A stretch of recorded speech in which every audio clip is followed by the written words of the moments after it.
సువార్త ప్రకటించాలి, ఆత్మలను గెలవాలి. సువార్త ప్రకటించాలి, ప్రజలను రక్షించాలి. అందరూ నమ్మాలి యేసే దేవుడని.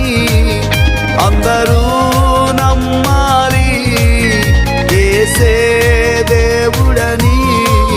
ప్రతి మోకాలు వంగాలి, ప్రతి నాలుక ప్రభువు స్తుతించాలి. ప్రతి మోకాలు వంగాలి, ప్రతి నాలుక ప్రభువు స్తుతించాలి. సువార్త ప్రకటించాలి, ఆత్మలను గెలవాలి. సువార్త ప్రకటించాలి, ప్రజలను రక్షించాలి.